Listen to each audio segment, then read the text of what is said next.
बिस्मिल्लाहिर्रहमानिर्रहीम। Third year, अस्सलाम वालेकुम। वालेकुम सलाम। वालेकुम सलाम।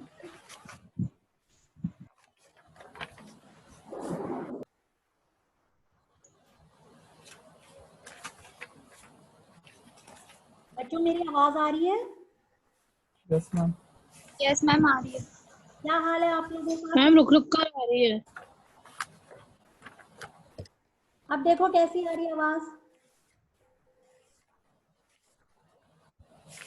बिल्कुल स्क्रीन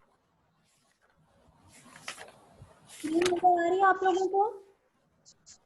यस मैम। कैसा रहा कल का क्विज? अच्छा। रिजल्ट तो इतना अच्छा नहीं आया तुम लोगों का।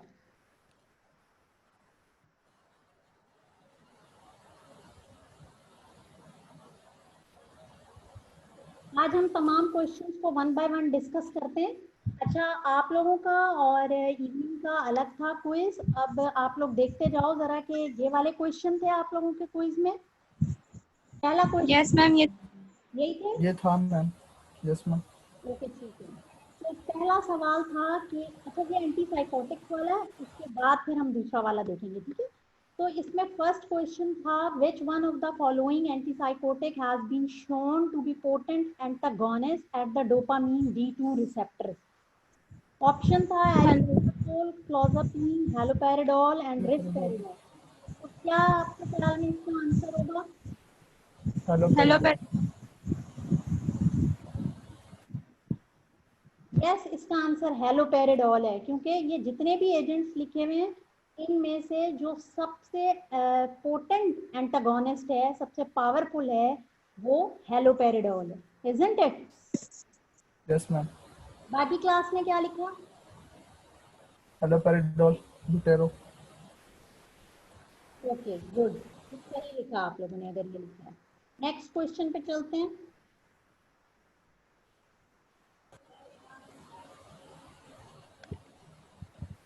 नेक्स्ट क्वेश्चन था भाई आप लोगों का, which one of the following agent has low potential for extra pyramidal effects?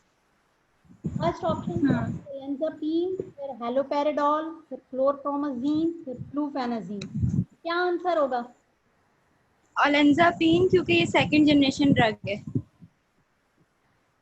Yes, very good, बिल्कुल सही आंसर। मैम इसका दूसरा भी था, हाई पोटेंशियल भी था, जिसमें फ्लूफेनाजिन लगाया, हाँ वो एक जो और एक्स्ट्रा पैरामिडल इफेक्ट देता है। हाँ यस, तुम सही कह रहे हो बेटा, वो क्वेश्चन एक दूसरा है, लेकिन ये वाला क्वेश्चन भी था कि low potential extra pyramidal effects के लिए किसका है। तो लो पोटेंशियल जो है वो सेकंड जनरेशन ही आएगा, लेकिन मुझे याद नहीं पड़ रहा कि ये मेरे पास आया था। चलो हो सकता है फिर ये दूसरी क्लास के लिए हो।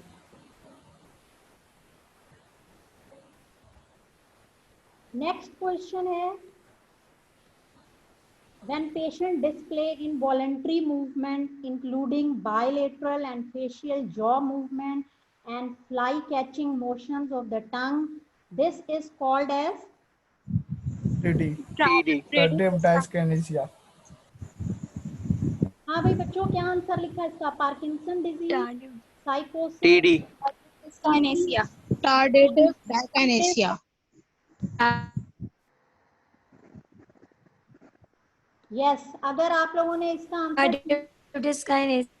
शाबाश, टार्डिव डिस्काइनेसिया लिखा है तो बिल्कुल ठीक लिखा है, क्योंकि आप याद करें कि जब मैंने बताया था कि फ्लाई कैचिंग और बाइलेटरल टाइप की जो मूवमेंट्स होती हैं तो वो टार्डिव डिस्काइनेसिया कहलाता है, ठीक है। और ये किसका साइड इफेक्ट है?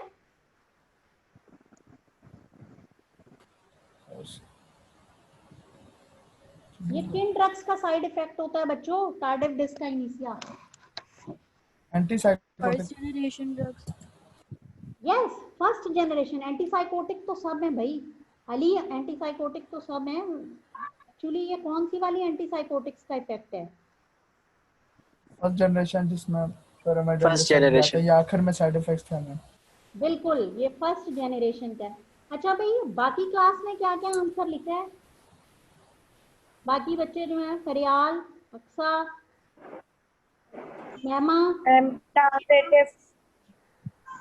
मैम TD लिखा है। बस ठीक है, अगर टीडी लिखा है तो बिल्कुल ठीक लिखा है। चलें आगे चलते हैं, वही नेक्स्ट क्वेश्चन देखते हैं। Second generation and neuroleptic are associated with, अच्छा खैर ये मैंने यहाँ आंसर बोल्ड भी कर दिए आप लोगों के लिए। High risk of Higher risk of side metabolic. Effect such ma'am option A higher risk of metabolic higher risk of side metabolic. Effect. Higher risk. हाँ, ऐसा क्यों? मैम क्योंकि आपने बताया था सेकंड जनरेशन की जो न्यूरोलेप्टिक्स होती है वो हमारे पास जो है वो मेटाबॉलिक साइड इफेक्ट्स का जो रिस्क होता है उसके अंदर बहुत ज़्यादा हाई होता है। यस, वेरी गुड अरीबा, लेकिन ऐसा क्यों है? किसी मैकेनिज्म की वजह से इनके? Yes मैम, मैकेनिज्म थे ना तीनों में। मतलब सेकंड जनरेशन का ये एडवर्स इफेक्ट क्यों है? क्योंकि ये सेरोटोनिन के रिसेप्टर को ज़्यादा इफेक्ट कर रही है। यस मैम, अगर 5 डोपामिन के रिसेप्टर्स पे एक्ट कर रही होती हैं। आते हैं बिल्कुल, side effects. Very good, this is the correct answer. Actually इनका इफेक्ट सेरोटोनिन सेरोटोनिन रिसेप्टर्स पर क्योंकि इनका इफेक्ट ज्यादा है, दैट इज व्हाई इनके मेटाबॉलिक साइड इफेक्ट ज्यादा आते हैं। शाबाश। और फर्स्ट जनरेशन के एडवर्स इफेक्ट क्या होते हैं? Extra pyramidal, extra TD, very good, वो क्यों होते हैं? क्योंकि वो D2 रिसेप्टर का ब्लॉक होना है। वो डोपामीन पे एक्ट कर रहे होते हैं। बिल्कुल यार जी, D2 रिसेप्टर ब्लॉक होता है इसके लिए। बिल्कुल D2 रिसेप्टर ब्लॉक होते हैं, इसीलिए एक्स्ट्रा पैरामिडल इफेक्ट उनके ज्यादा आते हैं। शाबाश। अच्छा, कोई कुछ क्वेश्चन पूछ रहा मुझसे?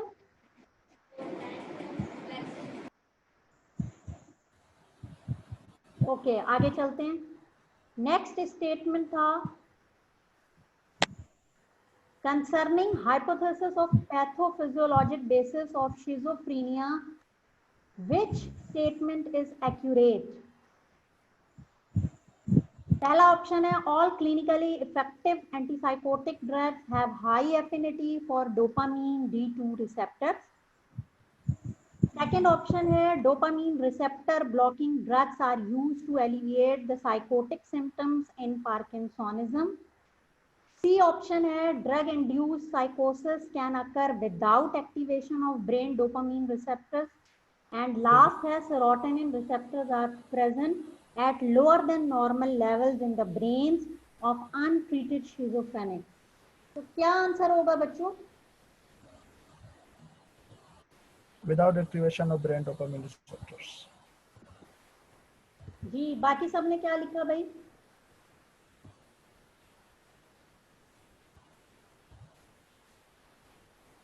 क्लास बाकी सबने क्या लिखा भाई? तुम लोग सुन रहे हो मेरी आवाज? कैसे नॉन रिस्पॉन्सिव रहोगे क्लास में?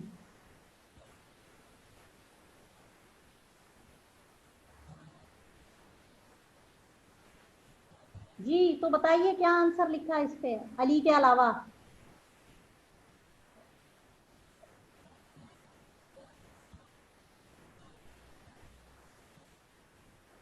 मैमा? यस मैम, यही लिखा है, ड्रग इंड्यूस्ड साइकोसिस can occur without activation of brain dopamine receptors. जी, क्योंकि आपसे ये पूछा जा रहा है कि कौन सा स्टेटमेंट एक्यूरेट है जो आपने शिजोफ्रेनिया के हाइपोथेसिस पढ़े हैं ना, उससे रिलेटेड। तो आप देखें कि जो पहला है all clinical effective antipsychotic drug है हाई एफिनिटी, ये तो नहीं था। Dopamine receptor blocking drugs are used to alleviate, ये भी नहीं था। एक्चुअली यही स्टेटमेंट था, ड्रग इंड्यूस्ड साइकोसिस can occur without activation of brain dopamine receptor. तो इसकी वजह से शिजोफ्रेनिया की जो दूसरे हाइपोथेसिस बने वो इस स्टेटमेंट को देखते हुए बने थे कि ब्रेन डोपामीन रिसेप्टर की एक्टिवेशन के बगैर ही ड्रग इंड्यूस्ड साइकोसिस हो सकती है। ठीक है, इज दैट क्लियर क्लास? बाकी सब भी? Yes ma'am. ओके, आगे चलते हैं। नेक्स्ट स्टेटमेंट है, तो मैं नेक्स्ट पेज पे ले जाती हूँ ताकि आपको एक ही साथ दिखाई दे। ये है The extrapyramidal adverse effect of antipsychotic drug therapy which does not respond to central anticholinergic is Parkinsonism, acute muscle dystonia, epilepsy syndrome या tardive dyskinesia. बताइए जी.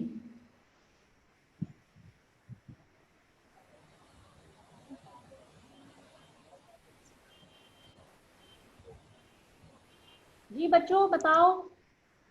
हिरा, नम्रा. Ma'am tardive dyskinesia. जी इसका आंसर टार्डिव डिस्काइनेसिया ही है. जी ma'am. Ali Imran. Yes ma'am. Ma'am जी बोलिए.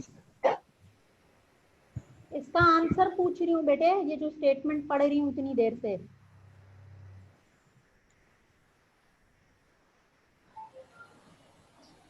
Ma'am TD. TD है. यस. और क्यों है भाई? एक्यूट मसल में तो कोलिनर्जिक तो हम पार्किंसन डिजीज में देते हैं ना. और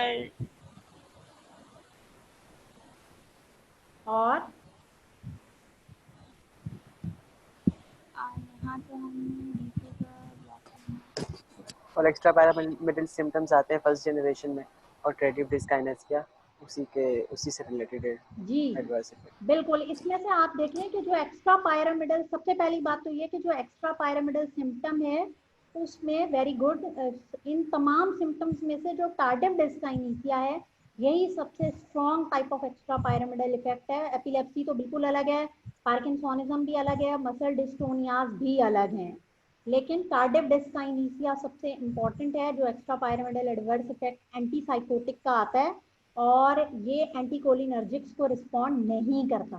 तो इसका करेक्ट आंसर टार्डिव डिस्काइनेसिया है. ठीक है मैम. लेकिन टार्डिव डिस्काइनेसिया की जो इनिशियल स्टेज होती है वो एक्यूट मसल डिस्टोनिया होती है ना. जी बिल्कुल, उसकी इनिशियल स्टेज वो होती है, लेकिन एक्स्ट्रा पायरामिडल एडवर्स इफेक्ट की अगर हम बात करेंगे तो उसमें tardive dyskinesia is much better option as compare to acute muscle dystonia. क्योंकि एक्यूट मसल डिस्टोनिया तो सिर्फ एंटीसाइकोटिक से ही नहीं, अगर वैसे ही मसल्स वगैरह के प्रॉब्लम आना शुरू हो तो ये तो वैसे भी इनिशिएट हो जाता है. लेकिन अगर आप प्रॉपर एडवर्स इफेक्ट की बात करें और एक्स्ट्रा पायरामिडल की तो फिर टार्डिव डिस्काइनेसिया ही है. Okay ma'am. और दूसरी बात ये है कि जो एक्यूट मसल डिस्टोनिया होते हैं ये जैसे तुमने कहा भी है कि इनिशियल स्टेज होती है, ये इनिशियली कंट्रोल भी किए जा सकते हैं, लेकिन टार्डिव डिस्काइनेसिया रिस्पॉन्ड नहीं करता है एंटीकोलिनर्जिक्स को. तो इसका सबसे बेस्ट आंसर टीडी होगा.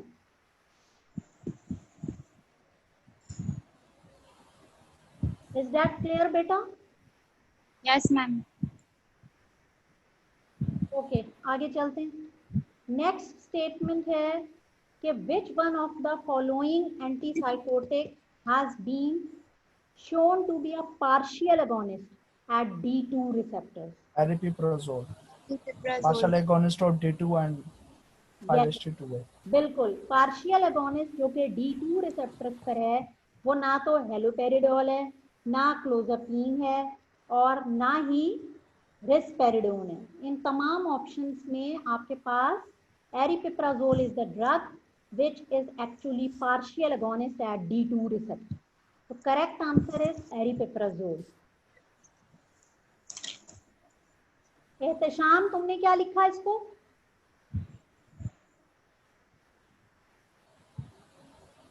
एहतशाम की तरफ से कोई रिप्लाई नहीं आ रहा. अनम आपने क्या आंसर लिखा इसका?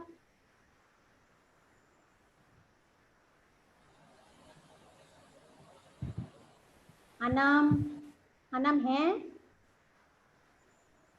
अनम मौजूद तो है ना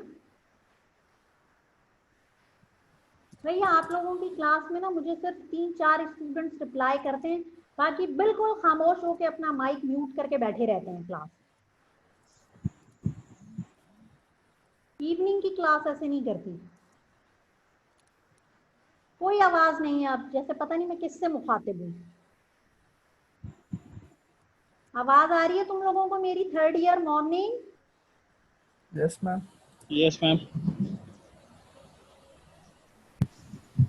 ओके, नेक्स्ट क्वेश्चन पे चलते हैं और ये है कि which of the following antipsychotic agents is considered to be the most potent and thus have the highest risk of extra pyramidal symptom. ये वही वाला क्वेश्चन है अली जो Yes, आप ma'am. जिक्र कर रहे थे जिसका, that is the same question. ठीक है, तो इसका आंसर Flufenazine. फ्लूफेनाजीन यस, क्योंकि थायोरिडाजीन, क्विटायापीन और एंटीकोलिनर्जिक इफेक्ट देता है। कोइटापीन जो है वो सेकंड जनरेशन ड्रग है और क्लोरप्रोमाजीन लो पोटेंसी ड्रग है। वेरी गुड, जबरदस्त नम्रा, वेरी गुड, एक्सेलेंट भाई, तुम्हें पता है एक एक ड्रग का। तो इसका आंसर फ्लूफेनाजीन है, शाबाश, वेल डन। ठीक है, और पूरे हो गए आप लोगों के क्वेश्चंस? No, ma'am, अभी रहते हैं। Ma'am, बस चलें आगे चलते हैं। असल में ये मैंने एक साथ कंपाइल किए हुए और आप लोगों के मैंने अलग अलग डाले थे। नेक्स्ट क्वेश्चन आ गया भाई हमारे पास कि which of the following drug block 5-HT2 receptors to a greater extent than it does D2 receptors। वो पूछ रहे हैं कि इन एजेंट्स में से वो कौन सी ड्रग है जो 5-HT2 रिसेप्टर्स को सबसे ज्यादा ब्लॉक करती है। रिस्पेरिडोन, Risperidone और Glutapine. रेस्पेरिडोन। यस, इसका आंसर रिस्पेरिडोन है। एरिपिप्राजोल, क्लोजापीन, आपको पता है क्लोजापीन का तो इतना इफेक्ट ही नहीं है D2 Partial bar. वो एरिपिप्राजोल D4 एंटीमस्करेनिक और अल्फा एड्रेनर्जिक रिसेप्टर को ब्लॉक करती है। जी, और फोर्थ है जिप्रासिडोन। तो ये सारी की सारी ड्रग्स जो हैं ये 5-HT2 को ग्रेटर एक्सटेंट तक ब्लॉक नहीं करती, सबसे ज्यादा रिस्पेरिडोन करती है। So the correct answer is risperidone. सही है बच्चों? Yes ma'am. Yes ma'am. Okay good. Hira, तुमने क्या लिखा भाई इसका आंसर?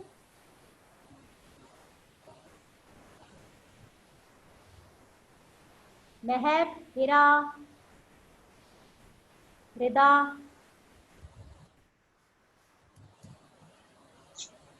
अब्दुल्ला? यस मैम, यही आंसर।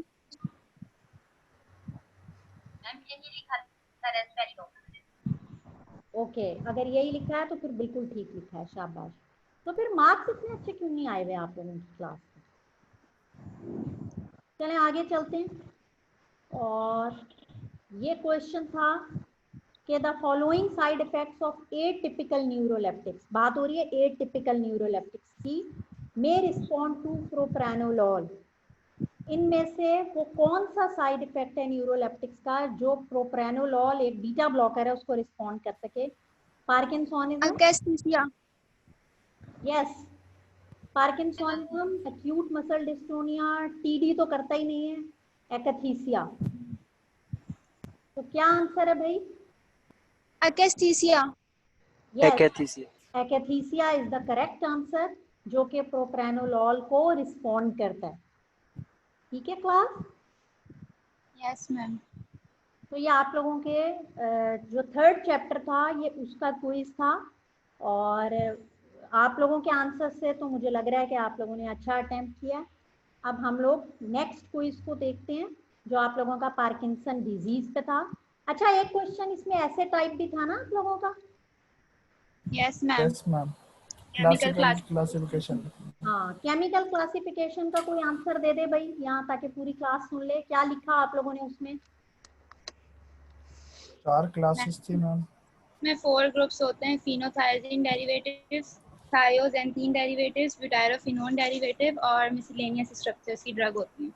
यस, और उसमें फिनोथायजीन में जो है वो 3 ग्रुप हैं। एलिफेटिक ग्रुप, उसमें क्लोरप्रोमाजीन है।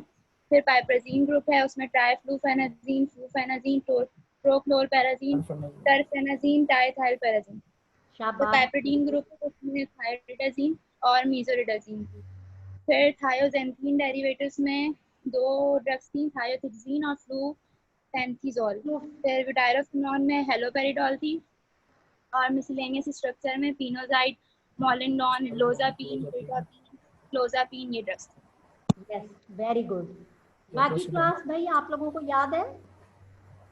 Yes ma'am.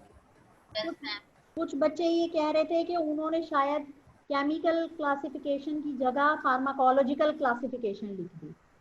तो भाई आप लोगों से क्वेश्चन को तो आप लोग गौर से पढ़ो ना बच्चों, कि आपसे पूछा क्या जा रहा है, आपने कैसे फार्माकोलॉजिकल लिख दी।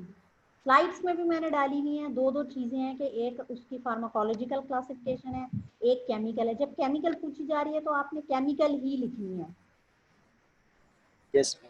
ठीक है। और आप अगर चारों ग्रुप्स लिख देते हैं और उसके आगे एक एक ड्रग भी एज ए एग्जाम्पल या दो दो ड्रग्स भी लिख देते हैं, ये नम्रा ने तो खैर पूरी की पूरी क्लासिफिकेशन जबरदस्त सुना दी, तो आप लोग जो है एक एक दो दो भी लिख देंगे तो आंसर बिल्कुल ठीक है, उसमें कोई भी मसला नहीं है। उसके बावजूद कुछ स्टूडेंट्स के अजीबो गरीब मैसेजेस आ रहे हैं कि हमें टाइप नहीं हो रहा था, ये नहीं हो रहा था, वो नहीं हो रहा था। ये इस तरह का मसला किसको आ रहा था भाई?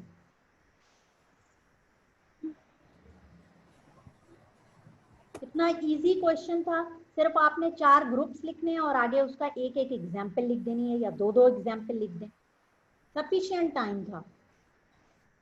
यस मैम, एक स्टेटमेंट तो काफी थी। और आपका कुछ मसला है, मोबाइल चार्ज नहीं है या लाइट नहीं है, तो भैया आपको टाइम से इन्फॉर्म किया गया है, आप उसको टाइम से अरेंज करके रखें अपनी चीज़ों को।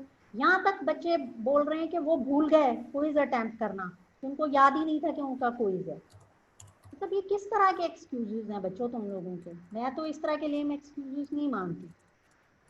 हाँ, कोई जेन्युइन रीजन हो, कोई बात समझ में भी आती है। किसी के घर ये प्रॉब्लम था, किसी का मोबाइल बंद था, उसको पता नहीं था, कि ये किस किस्म के एक्सक्यूजेज आ रहे हैं आप लोगों के। एनीवे, अच्छा चलें, अब मैं नेक्स्ट वाला क्विज आप लोगों से शेयर करती हूँ।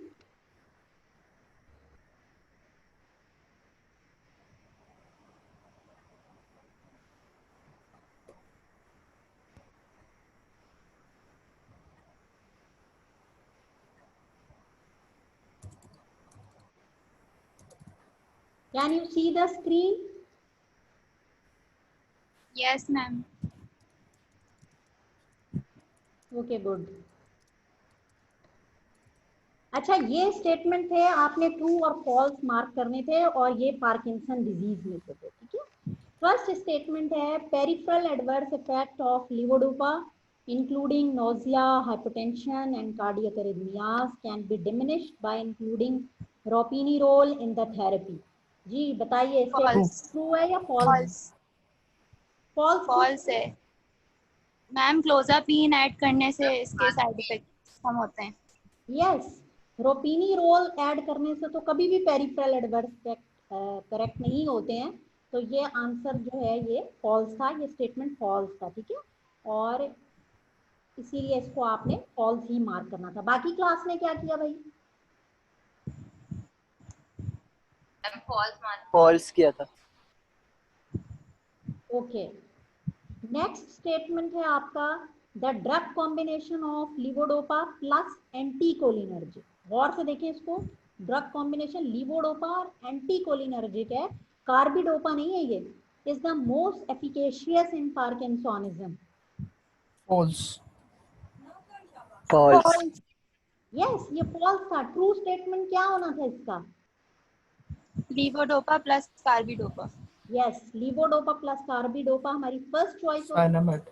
सबसे इफेक्टिव होता है। और लीवोडोपा और एंटीकोलिनर्जिक तो कभी भी इफेक्टिव नहीं होते, मोस्ट एफिकेशियस तो नहीं होते हैं, ठीक है। साइनमेट। हाँ, साइनमेट के नाम से बिल्कुल वो अवेलेबल है, वेरी गुड। तो ये स्टेटमेंट आपका फॉल्स है। आगे चलते हैं, नेक्स्ट स्टेटमेंट है the anti parkinsonian drug which acts by inhibiting the degradation of dopamine in the brain is carbidopa. बताइए जी। फॉल्स। फॉल्स। फॉल्स। मैं पेरिफेरी में काम करता है कार्बिडोपा। पेरिफेरी में इनहिबिट करती है डिग्रेडेशन को। जी मैम ये कार्बिडोपा फॉल्स है, पेरिफेरी में काम करता है। पेरिफेरी में जो है वो इनहिबिट करती है डिग्रेडेशन ऑफ डोपामीन को।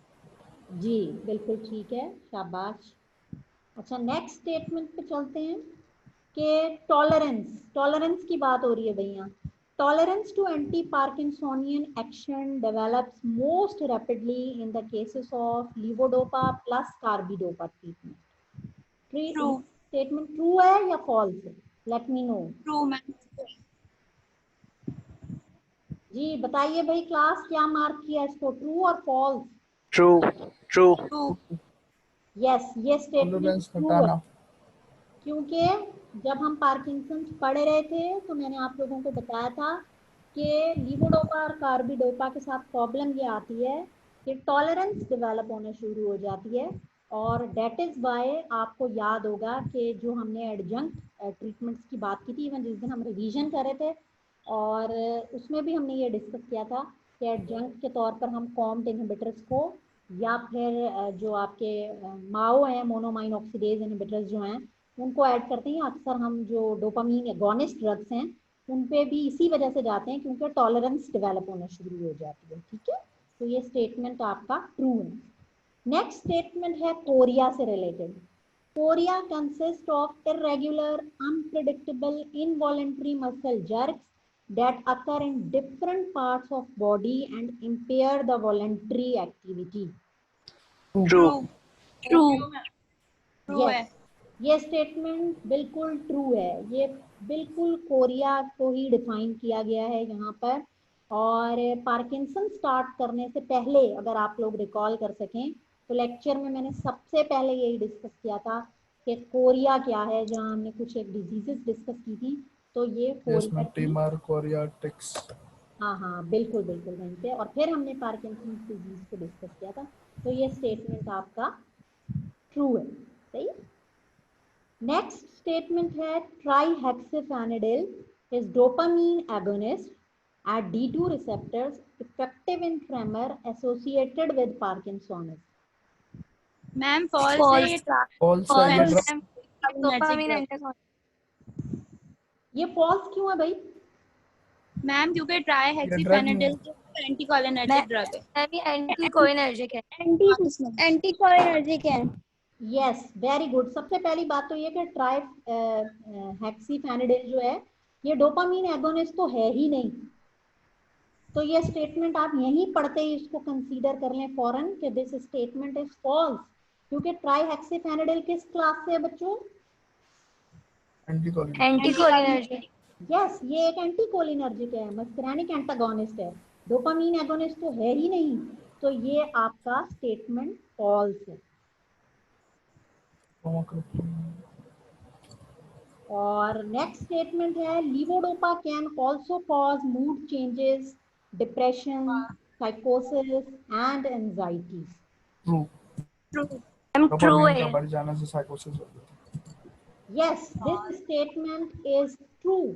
लीवोडोपा से मूड चेंजेस बिल्कुल आती हैं, डिप्रेशन, साइकोसिस, एंजाइटी, ये सब कुछ हो सकता है। और हमने ये डिस्कस किया था कि लीवोडोपा दोनों प्रॉब्लम कॉज कर सकता है, सेंट्रल एडवर्स इफेक्ट भी देता है और पेरिफेरल पेरिफेरल भी। तो दिस स्टेटमेंट इज ट्रू। ठीक है, और नेक्स्ट स्टेटमेंट है कि apomorphine is an oral dopamine agonist that is used oral नहीं है। in severe and advanced stages of disease. बताओ भैया। Ma'am false. नहीं फॉल्स। फॉल्स आईवी ड्रग होती क्योंकि ये आईवी देते हैं ma'am. Why the statement is false? Ma'am क्योंकि क्योंकि ये मैम ओरल और है। ये इसको नहीं है। ओरल नहीं है।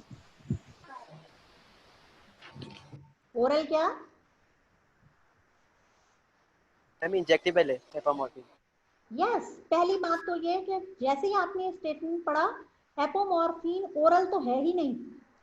एपोमॉर्फिन is injectable, this is available in injectable form. How this statement can be true? The statement is false. False. Okay, next है antimuscarinic drugs have a number of undesirable central nervous system and peripheral effects and are poorly tolerated by elderly. बताइए true है ये statement? Yes ma'am. Yes ma'am. Yes, this statement is true. Antimuscarinic agents के undesirable effects काफी सारे हैं, central भी हैं और पेरिफेरल भी है, पेरिफेरल भी है। इनको वेल टॉलरेट नहीं कर पाते। ठीक है, तो ये स्टेटमेंट बिल्कुल ट्रू है। और लास्ट स्टेटमेंट है excessive daytime sleepiness can be treated by modafinil 400 400 mg in the True. Ma'am true है True. ट्रू है। यस, ये स्टेटमेंट भी ट्रू है। और ये आप लोगों को मैंने लेक्चर में बताया था कि एक्सेसिव डे टाइम स्लीपीनेस अगर हो इन एंटी पार्किंसंस ड्रग्स के प्रॉब्लम से, तो आप उनको मोडाफिनिल से ट्रीट कर सकते हैं और उसकी डोज 400 mg होती है और आपको मॉर्निंग में देनी है। ठीक है, तो ये स्टेटमेंट आपका ट्रू है। Is that clear students? Yes ma'am Yes, ma'am. Okay, that's good.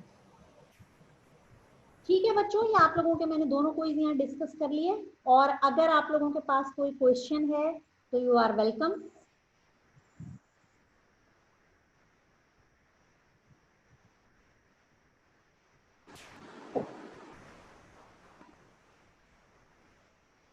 Is there any question class? No ma'am. No ma'am ma'am ji ma'am अगर पार्किंसन की फर्स्ट लाइन थेरेपी अगर पूछी जाए और हमारे पास ऑप्शन में हो कार्बिडोपा और लीवोडोपा की कॉम्बिनेशन और साथ में अगर हो डोपामीन एगोनिस्ट, तो हम इसमें से किसको चूज करेंगे?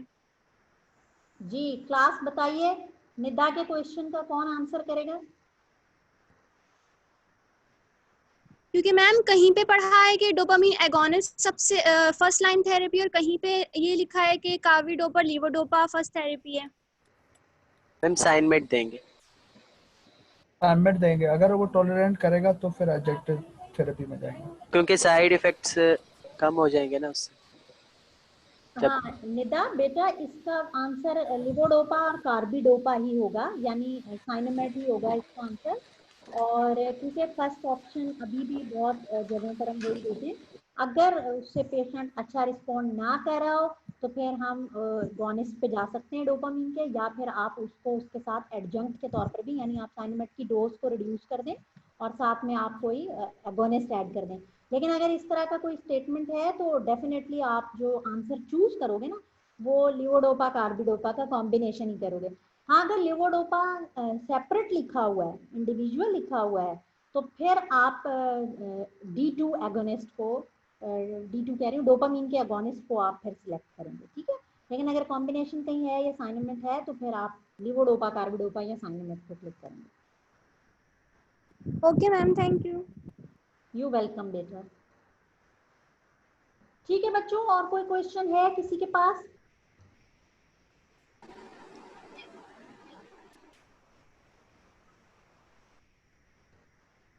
क्लास को एंड करें फिर?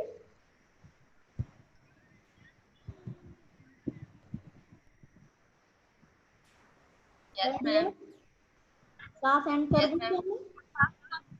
यस मैम ओके बच्चों, फिर मैं क्लास एंड करती हूँ। आप लोग अपना ख्याल रखिएगा। टेक केयर एंड अल्लाह हाफिज। ओके अल्लाह अल्लाह हाफिज। हाफिज। अल्लाह हाफिज।